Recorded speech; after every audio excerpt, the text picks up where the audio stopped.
Hello and welcome to Deep in Pact, a proud member of the Doof Network where we dive deep into Wildbow's most tattooed work 5 years on. Coming up next is Elliot Diebold. And that was Ruben Morehouse. And we are back to talk about Subordination 6.10, which picks up with Blake being kind of stunned, but not that stunned by Isidora's words to him. Yeah, and I really like how this sort of opens with Blake soaking in the revelation while like looking at all his friends, but he can't really hear them, or it's all like disconnecting him from them visually. So it's like, reminds us of everyone who's around, because I have been getting a little bit confused with all the movements of people. Yes, there's a part later in the chapter where Fel and Maggie come back, and I was like, wait, oh yeah, where were they? Yeah, exactly. It's like after that, Maggie's like, oh, the goblin hunt did go well, and I was like, yeah, that's right. So it's a good way of sort of catching us up on where everyone is, or at least those who are around, and like distancing Blake from them in the wake of this revelation, which is a bit of a theme of this chapter, is through his fault or not his fault, Blake is sort of starting to separate a bit from everyone. From his subordinates? No, probably not. Yeah, you're right. And this is the kind of setting that up quite neatly at the start here, which is nice. Yeah. I want to pull out a fun little quote where Blake notices that Isidora's breath fogged in the air, which I found somewhat interesting on a basic level. I agree with Blake on that. I think that's pretty interesting. What am I missing? Isidora's breath fogging, like, means she breathes hot, like she's like hot-blooded, which I don't know. I mean, I guess she's taking the form of a human, but also she's a sphinx, so who knows? Yeah, okay. Yeah, okay. I take it you don't find it as interesting as me and Blake, Elliot. No, I guess not. So Isadora kind of continues her reveal here, dishing more dirt about what's going to happen when Blake dies, and it can kind of be boiled down to Rose kind of sliding in to replace Blake, right? Like, yeah, there's some weird kind of trickery that means that Blake's connections seem like they might become Rose's connections, and yeah. Yeah, so it's sort of like, I had been working off the assumption that she would sort of, at least her body, for lack of a better word, would move into the space that his body occupies, but yeah, it seems to go much deeper than that. Like, there's going to be lots of fuckery with the connections, and it seems like shit's going to get real weird if and when that happens. At the very least, shit's going to get weird, I think is true. Yeah, I mean, there's a lot of possibilities here. I mean, I guess, I don't know, I'm starting to think that Blake is going to die. Well, of course he's going to die. It's fated. What do you mean? Yeah, but as in the sense of, and still be the main character. I wonder if he's going to end up in some sort of like Midge situation or something. I don't know. She has just been brought into the story as someone who's in limbo. I wonder if Blake will end up in limbo for a bit or something, and someone will call him back. Maybe it'll be Rose. That'd be nice of her. Pay the favor back and bind Blake. Yeah, true. Well, we'll see, I suppose. I'm in camp. Blake's gonna die. I mean, it's fated, right? Yeah, but I mean, Rose could be the POV for the second half of the book, I guess. I don't know. Or it's gonna be Laird main character. It's coming. Yeah, all the seeds have been laid. Let's move on. I want to talk about. So this is Isadora kind of explicitly confirms something that we've been theorizing about for a while, which is the idea of there's only place for one of you. Talking about Rose or Blake. Talking about how they're subconsciously set against each other, because even though they kind of have to work together at this point, they are, like karmically, universally rivals. Yeah, I mean, Blake has sort of mentioned multiple times in the story that it always feels like he's like pushing a rock up a hill trying to get him and Rose to work together. Yeah. And I mean, I like this as a bit of like a nudge type thing. Like, this isn't all of it. I think even without this, Blake and Rose probably still would have been grating on each other to some extent. Sure. But this certainly explains some of those moments where, you're sitting there thinking, just work together for 5 minutes, you fucking idiots. So I like this as an added little twist as to why things seem to have aligned in ways that pit them against each other sometimes. It kind of, it gives it a nice bit of, like, and this is the great thing about Pact, right? It gives it a bit of cosmic purpose behind the kind of things that are happening in the story. Yeah, but without making it all about that. Like it's one of those great things where it's both. Yeah. Yeah. I want to pull out an Isadora quote that I really liked, where so Isadora is talking about Blake's death being inevitable, and Blake's response is reasonably, "I have to ask then, what's the point of you coming after me if my death's inevitable?" And Isadora says, "All deaths are inevitable. Even immortal things will perish eventually. Why would you ever murder someone knowing they'll die eventually?" That's a rhetorical question, no need for an answer. Which is a hilarious response. Like, why would you ever murder someone knowing they'll die eventually? You're right, Isadora. Yeah, it's like, she kind of calls out Blake's logic pretty convincingly. Yeah. I also love, so that quote obviously ended with her mentioning it was a rhetorical question. And that's something she's had to do a lot in like every conversation Blake's had with her. Like, I love that she's so used to asking questions and riddles that I think she struggles to turn it off. It's just like her default way of phrasing things to try and trick people. Yeah. If I was her, I would be so annoyed because people never answer her questions. They can't. Like, it's such an annoying... I guess she kind of likes it on the off chance that they slip up and do answer a question, but man, I would be so annoyed by that. Yeah, I've actually been pretty impressed with Blake's ability to not make that mistake. I think with the stakes that are on the line here, you'd hopefully remember. Yeah, that's true. Yeah. So before Isadora leaves, she kind of does a few confirmations for Blake. The first thing she says is, basically, I'll let you take the reason I'm not killing you straight away is because I want to let you get a shot at Duncan because he fucked with time and it annoyed me, basically. So Isadora is also on team fuck Duncan, which is a good place to be. A good team, yeah. No, I mean, like... I like this sort of, and we get a bit more later as well, all these extra details on like chronomancy and some of the pros and cons related to that. Like, it seems like so this time shift that happened just kind of pushed Blake and Duncan and everyone connected to them back through time, but then it was like the rest of the world kept turning. Like, this wasn't a universal timeline back, so I guess they just went through time in an accelerated manner until they caught up. Like, it's a little bit vague, but it's pretty cool. And then later on, I think we learn like some of the other potential side effects of like chronomancy, and they sound pretty fucking dire. Like I don't know, you'd have to be pretty bold to be a chronomancer, I reckon. Yeah, I mean, thinking about the ramifications of it, like the Knights of the Basement were sent back in time as well, right? Because they were part of this whole scene, and so. If that happened, obviously Duncan didn't know that the Knights of the Basement were gonna show up. I mean, I guess he sent them back in time after, and so maybe he kind of knew by that point they were players in this story. But you have to imagine that it would be so expensive to do this, right? Yeah, well, and I mean, like Blake and others have sort of talked about how valuable it is to have lots of connections to the world and stuff. And I mean, this is an example of why. Like, presumably, the more connections Blake would have, the more expensive it would have been to do this spell. Yeah, it's true. I don't know. It kind of boggles the mind how powerful this kind of stuff is. And they still didn't win. Fuck, Duncan is such a piece of shit. No, I love the bit where Blake kind of blames, or he says maybe part of why Isadora is letting him have a crack at Duncan is because he beat the Behemoths 3 times, and so maybe this is sort of that rule of 3 karma situation where now the universe is conspiring to give him another shot at shutting them down, which is he's getting a unique insight into what it's like when the universe isn't aligned against you, and he kind of likes it.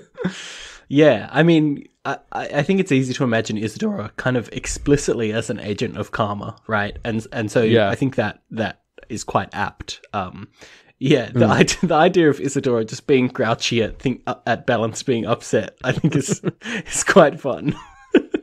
She also says she sleeps 18 hours a day, which I thought was hilarious and definitely confirms that she's part cat. Yeah, the Isadora half cat is definitely true. So the second thing that Isadora confirms is that she's going to kill Blake because he's upsetting the figurehead balance with conquest, like we kind of touched on last chapter. Yeah, not really a huge revelation. But I think the greater talk she goes into around this about balance in the universe, and this little argument she has with Blake is really interesting, and it gives us a huge insight into, I guess, her MO.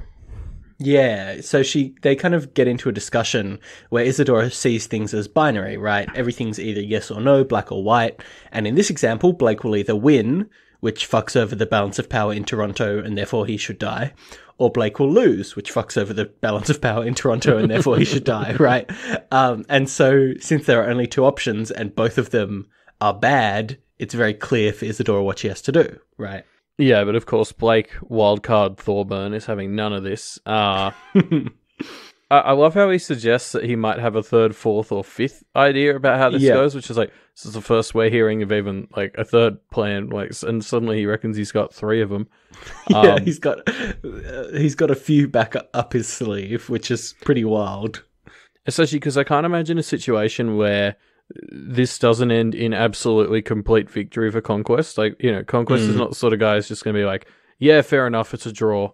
Yeah, exactly. So, unless his plan is to run away to Jacob's Bell and hope Conquest doesn't leave Toronto for some reason, I don't know what his other plans could possibly be. I think Blake has a different definition of the word plan to other people. That's the only explanation here to me, because we see later on what his plan, in air quotes, is for kind of getting into the police station and dealing with stuff. And it really isn't.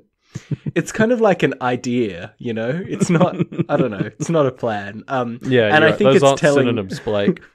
I think it's telling that Blake says to Isadora, yeah, no, I have a third and fourth and fifth option. And then he just doesn't elaborate past that. I think he's still trying to... I don't know. Maybe he just thinks he won't convince her, but more likely, in my opinion, Blake just realizes that she's not going to be convinced by his terrible plans. Yeah. Which, again, we still have no idea what these potential ideas might be. Yes, and neither do his allies. So, yeah, I don't know. So the third thing that Isadora confirms for Blake is...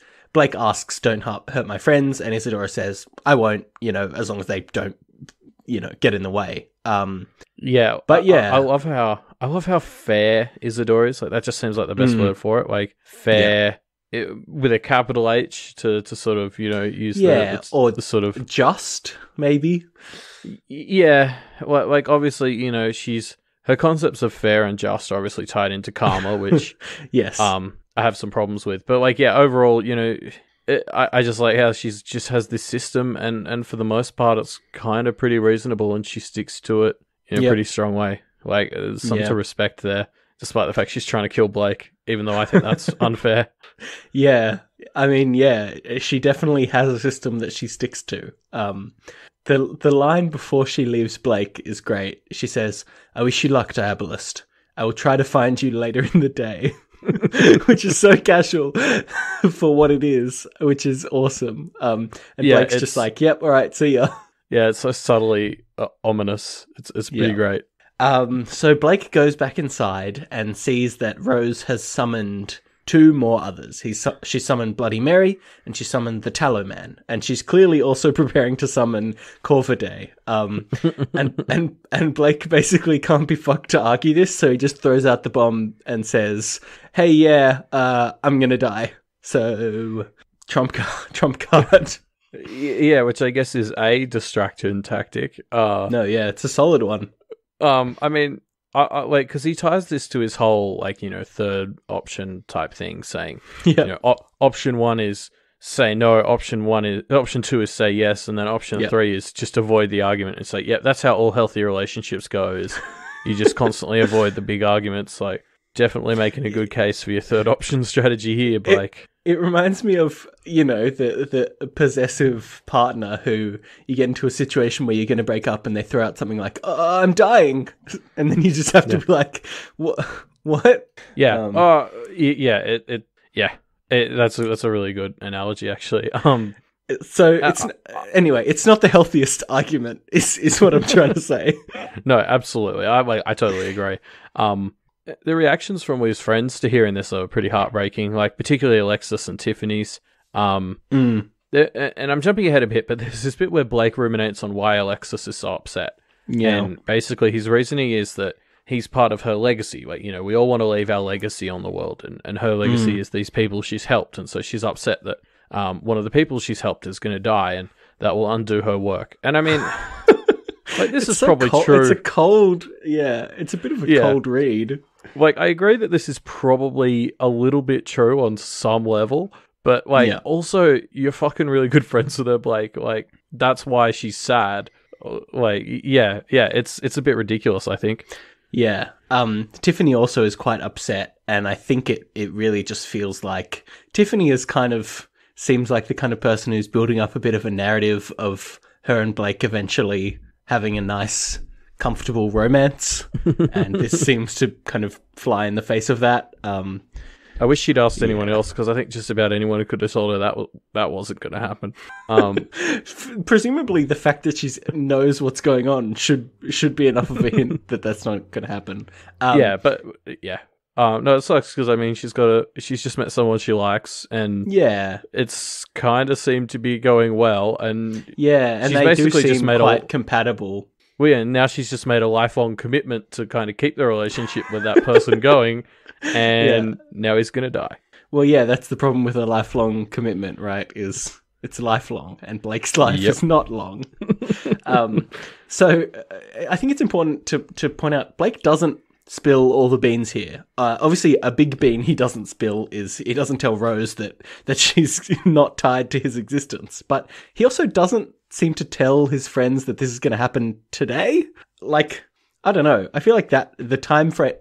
Blake has always been fated to die, right? And I'm sure Alexis and Tiffany didn't really know that, but this is an escalation in that time frame. I feel like that's important. Well, it hasn't been confirmed that he'll die today. It's just like, you will die, and Isadora's gunning for you. So it's just like... Well... I mean, you could make the case that it was pretty likely he was going to die today with or without Isadora, so... I suppose. Isadora does say, "I'll try to find you later in the day," which, I mean, I don't know. It kind of sets up that this conflict is going down now. Oh, yeah, absolutely. Like, the fact that he doesn't tell them about the Isadora conflict is a weird omission from his chat with them. And then, I mean, getting to the whole he didn't tell Rose thing, like, what are you fucking doing? Like, come on, like, as if this is not, like, the universe, combating you against each other, that you've decided not to tell her the big secret that will almost certainly blow up in your face when she finds out. The fact that he's sort of now aware of this and still can't see it is just like, no, what are you doing? Yeah, he even thinks, was she worried about her own existence? Good. Which is fucking, Blake, that's horrible. I don't know. That feels like a new level of shit for Blake. Yeah, it's a sort of shooting the messenger type deal, right? Like, Rose doesn't know any of this. It's not her fault, and he's still kind of taking a bit of his anger out on her. Yeah. Blake notices Rose looking alarmed, which either means she's acting or she didn't know this was coming, or she didn't know about the replacement as well, because presumably if Blake says, "Oh, I'm going to die," Rose would give a little bit of a sly smirk if she knew about the replacement. But no, she looks she looks alarmed. So I don't know. This whole bit just makes me feel a bit skeeved out, honestly. I mean, yeah, it doesn't paint Blake in the best light, this whole bit, where he's just leaving critical information out of both things he needs to tell Rose and his friends. Yeah. So I mean, I guess he has just been told he's probably about to die in the next 24 hours. So I get a bit of emotional instability is probably a fair reaction to that. Yeah. And he came back into Rose clearly about to argue with him about Corvidae, and I think he's kind of a bit ticked by that, but still, this is I don't know. Yeah. So we jump forward a bit, and Fel and Maggie are back from goblin hunting, and we find out that the rest of the group basically agreed to not tell Fel and Maggie that Blake's gonna die. More secrets. Yeah, and this just on the whole seems like a bad plan. So I want to break this down because I really don't understand what Blake's thinking here. So there are a few options, right? Assuming that Blake is going to die today or in the next few days, right? Either they're going to try and win the challenge before Blake dies, which maybe is feasible, but is quite a short time frame. It's an optimistic goal for sure. Exactly. Especially since their plan up till now was stall this thing for as long as possible. Or Blake wants to try and find this third, fourth, or fifth option, which will convince Isadora not to kill him, maybe. But I don't know. Isadora kind of said pretty clearly she's made the oath that she's going to kill him. I don't know.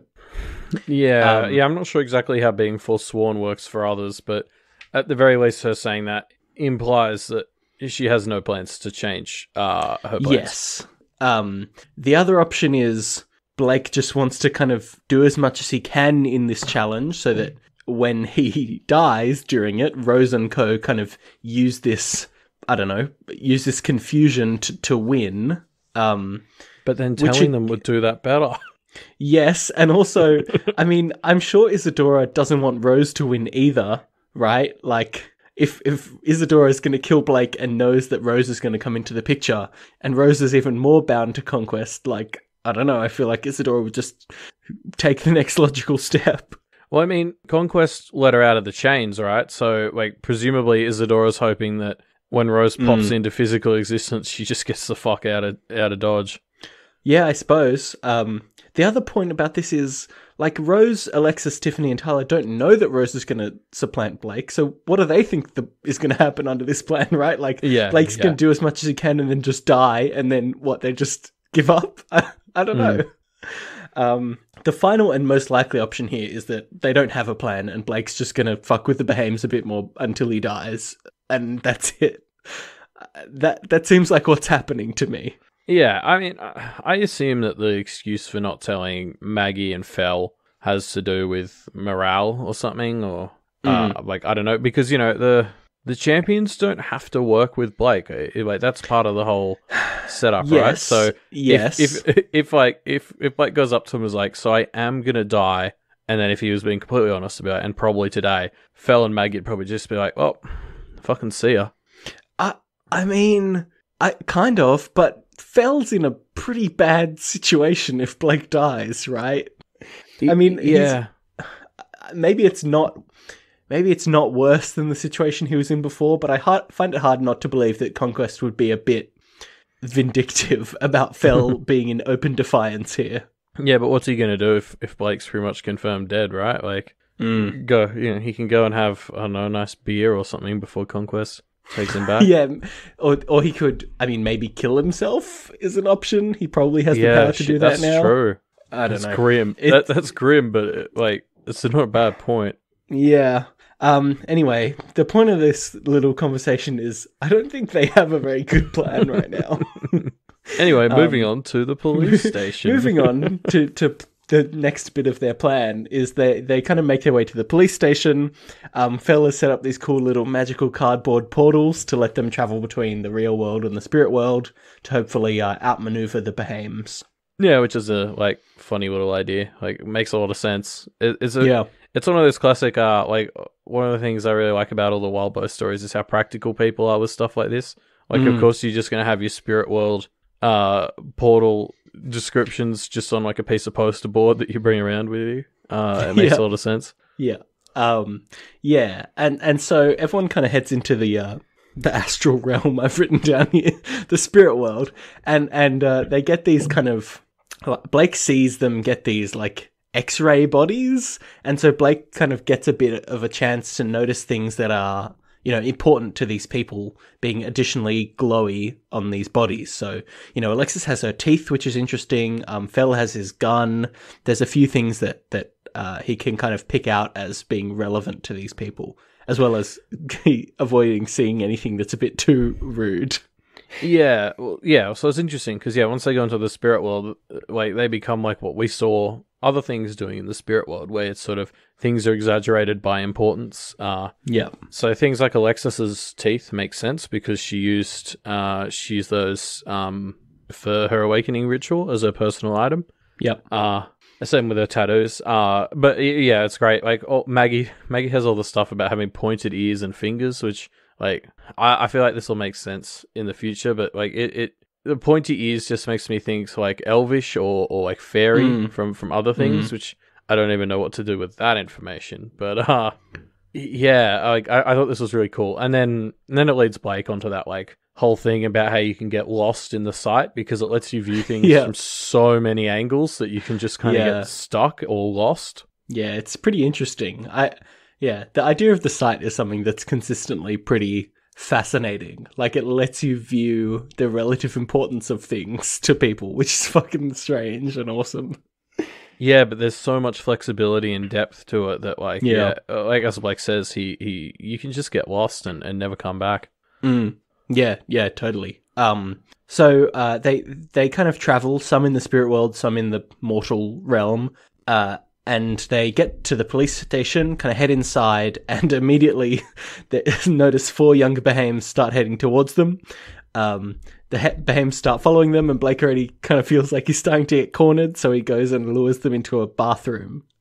Yeah, I mean, there's also some like crazy sounding others scattered throughout the police station as well. Like, there's some golden man who's crucified, and there's sand coming out of the like wounds, which is like this weird mix of like Christian symbology and time mythology. Like, so I don't know quite what to make of that, except it's awesome.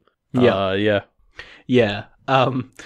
like. Well, I don't like, but it's interesting how almost immediately they start getting cornered, right? And it feels to me like what we were saying before. This plan has not really been planned out.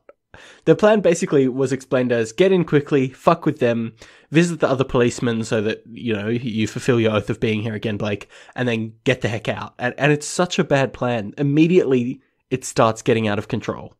Yeah, well, Blake pretty much tries to do what I do in like every stealth section in a video game, which is just like push forward and kind of hope none of them see you. And it never works in those video games, and it never works in real life for Blake either, because it's like, his plan was to basically just hope no one would see him.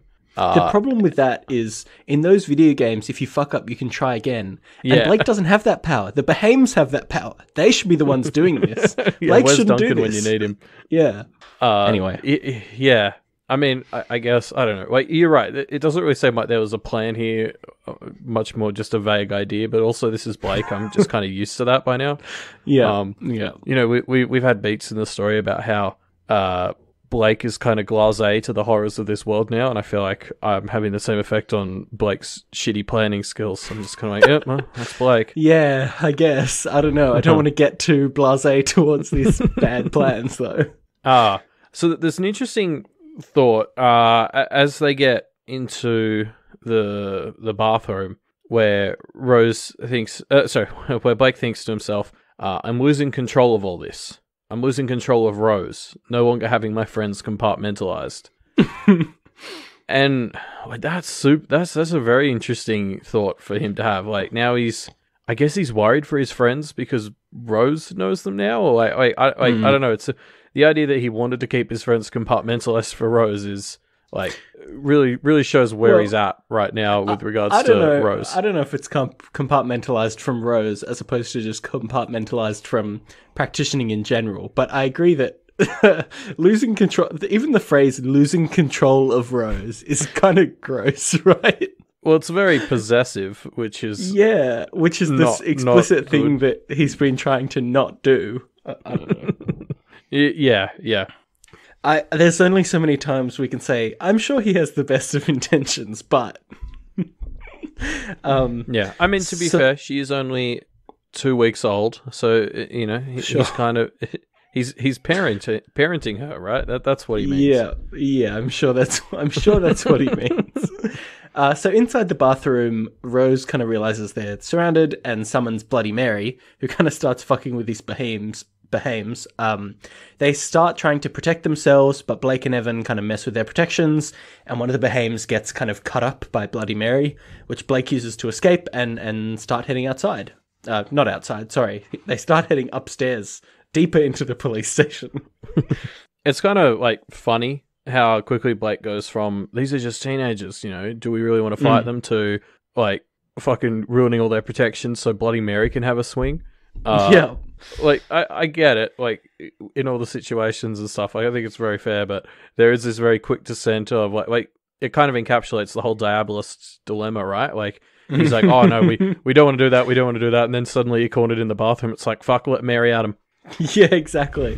This is totally the allegory for being a diabolist. You keep trying to not do the shitty things, but you just keep getting backed into a corner.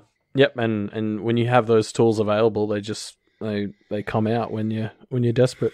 Yeah. So this is just a quick little fight. Nothing too crazy in here, but it's pretty clear that immediately stuff has gone off the rails. It's been 2 minutes into the plan, in air quotes, and yeah, the situation has already been lost control of. Well, yeah, we're already using the tools that we would rather not be using in this whole situation, and it could have been worse, but it's not going great. Could have been better too, I think. There's one bit I wanted to talk about, which was one of the behemes unrolls a small scroll and says, "I hereby bespell you, Blake Thorburn, by the..." and then gets interrupted. I'm so curious what this was going to do. I just want to see more cool magic. I'm kind of annoyed that Blake interrupted her. I mean, it probably was the right move, but, you know. Yeah, I agree. Like, obviously, I would have done the same thing in Blake's shoes, but as a third-party observer, I'm like, yeah, but what was the rest of it? I want to know what cool shit she was about to do. Yeah, totally. And then, I mean, the chapter ends on this fantastic line with Blake walking up the stairs and Rose is in step with him, and then Mary is in step with Rose, which is... Yeah. Like, we talked about the imagery the chapter opened with, but it's even stronger at the end. Right? This is such a strong image that kind of hypes you for like the next chapter, as well as kind of covering the themes of this chapter. It's great. Yeah, it's very hype. I'm pretty excited to see what happens in 6.11. Me too. But that's the end of 6.10. Now, before we close up, I want to touch on our discussion question again quickly, which is, which weird historical events are likely to be rationalized practitioning? We talked about this discussion question in 6.8 or 6.9, and we've already been getting some interesting answers coming in, so make sure you get your answers in soon. We were originally going to talk about it in 6.11, but we're extending the deadline, and we'll talk about it in 6.12 since we had some technical difficulties. Yeah, but obviously answers still have to be in by 6.11, like, because we'll be reading it in 6.12. So yes. So get your answers in, pretty soon. Yeah. Cool. Before we wrap up, I wanted to talk about... We haven't done a monster corner in a while, and I thought it would be fun to just kind of dive into the history of some monsters. And it kind of turned into a monster corner into just a kind of historical corner. But that's fine. Let's just chat about it anyway. Because I want to initially look into the Tallow Man and think about these ideas of wax-based monsters. But I couldn't find anything that was quite similar to the Tallow Man. But what I did find is a lot of instances of wax figures come to life, right? Which is like Madame Tussauds come to life type thing. Exactly. Which is a pretty... it's a pretty interesting kind of a monster where it kind of has the similar vibe to a statue come to life or a doll come to life. Something that's like... a golem type situation, yeah. Yes, yeah, but one that is very much like human characteristics, defined by being human but not human, right? Yeah, sure. And so obviously it's wax instead of like porcelain or stone or whatever. So there's often a bit of like candle or heat symbology tied in there where wax monsters can be melted. But one of the other key differences I found, which is quite interesting, is wax figures are of somebody, right? Where statues are also often of somebody, and dolls and mannequins aren't, but wax figures are explicitly meant to be another person. And so something that is very cool about wax figures as a monster is that they often will like take on characteristics of the people that they're based off of. So one of my favorite examples of this is in Gravity Falls. There's an episode where a group of wax figures come to life, and they're all like acting like the things that they're based on. So there's Sherlock Holmes, Robin Hood, Abraham Lincoln. Yeah, there's Larry King and Coolio, voiced by, you know, the actual Larry King and Coolio, which is fun. And so it turns them into this really fun monster because they're so human-like, right? And they're so they get to have this like weird blend of being horrific but also kind of comedic because they are just like doing impressions. It's a very interesting monster. Yeah, well, I mean, like that's kind of just my general vibe that I get from wax figures. Like they're kind of uncanny valley. Like a lot of the time, like when you actually go and see them, it's kind of like, well, this is pretty realistic, but then when you get up close, you're like, oh, it's a bit creepy. And so you can really see how this sort of thing started to become like a horror monster. Like it's a very natural progression. Yeah, it is a natural progression, but actually their history is more like horrific than I would have thought, which it's like, it's not just that they're humanoid. They actually were in quite interesting situations that led them to become tied to horror. And so that's what I kind of dove into. Because wax figures were originally... They were used for like funeral services for like royalty back in the early something like 12 or 1300s, maybe later than that, but quite early on. When you would want to have like an open casket or a big kind of service, but the body was not in a state where you could do that. Yeah. So what they would do is make a wax figure of somebody, right? Which is like a fairly obvious thing to do. But then obviously you don't bury the wax figure, you would bury the actual body. And so after this funeral, you're left over with this, you know, lifelike figurine of somebody who is now dead. And you kind of have to figure out what to do with that, which is an interesting situation to be in. Yeah. And so most of the time they would be put like over tombs or over gravestones or something as a kind of marker of who's inside. And so it's quite easy to imagine like you see the literal lifelike body of someone who's dead and buried standing above their grave, and it turns into a kind of into a scene from a horror movie, right? Yeah, the imagery pretty much writes itself, really. Exactly. It's not a huge leap. Yeah, and so they also then started using these wax figures as tourist attractions, and from there, kind of the idea of the wax museum started up. You know, starting as just like go see a royal, but then it started to evolve beyond this, right? One example I really like is this French wax museum called the Caverne des Grands Voleurs, which is French for the Cavern of Great Thieves, which is like wax sculptures of famous French criminals and murderers, as well as French royal family and aristocracy who had all been beheaded. And so this is like now explicitly gory because these figurines would be arranged in like grim reenactments of like murders and stuff like that. That's pretty fucked up, yeah.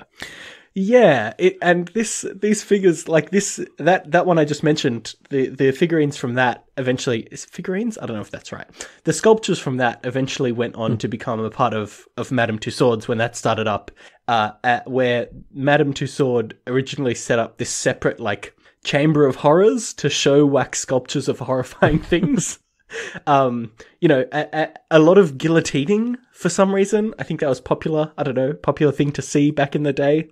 So that existed from the 1800s all the way up until 2016 in London, when they finally closed it just because so many families with young children, their children would wander in there by mistake and they would make complaints.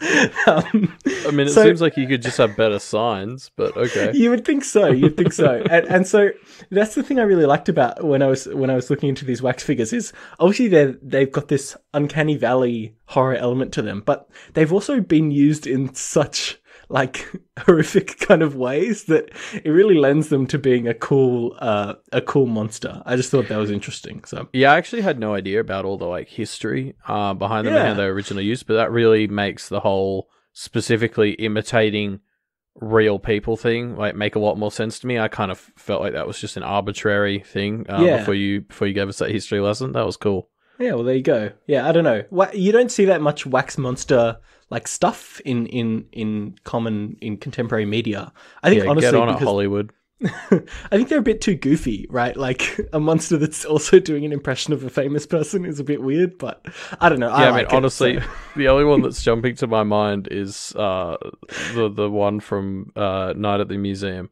which is kind of proving your point, really. Yeah, maybe. I don't know. Anyway, that's a bit on wax figurines. There you go. Yeah, that was awesome. But that's the end of our chapter, of our episode, I should say. Chapter. Our next episode will be Subordination 6.11, which will be coming out on Wednesday the 22nd, another bonus chapter. Yeah, but if you can't wait till then, head into the discussion thread that's linked in the show notes below and chat to us there about 610 and answer our discussion question, which we just gave you the refresher on a few minutes ago, and I don't have it on my screen anymore, so that's all you get. It'll be in the thread, yeah. If you want to find out more about Deep in Pact or any of the other great shows on the Doof Media Network, head to the website, doofmedia.com. Yeah, they just did a Doofcast on Signs, the M. Night Shyamalan movie, which I haven't actually seen that one. I know the big twist, but that's one of the ones that I haven't sat down to watch. Yeah, and in my mind, that has always been the first bad Shyamalan movie, but I've started listening to the episode, and Scott and Matt both quite like the movie, so maybe I'll have to actually give it a chance. Anyway, if you want to support all of the great shows on the Doof Media Network, you can do that by going to patreon.com/doofmedia. Doof Media is a Patreon-backed network, so you guys can explicitly help create more awesome content. Yeah, and I mean, if your karma's not in a good place, well, one of the right things you can do is head over to Wildbow's Patreon as well, patreon.com/Wildbow, and throw him some money because you're enjoying this story, so it's the right thing to do. Yeah, which would you rather do? Give Wildbow $2 a month or get murdered by a sphinx? I think the options are pretty clear. Yeah. Anyway, that's it for us. We will see you on Wednesday the 22nd for 6.11. See you then. Bye.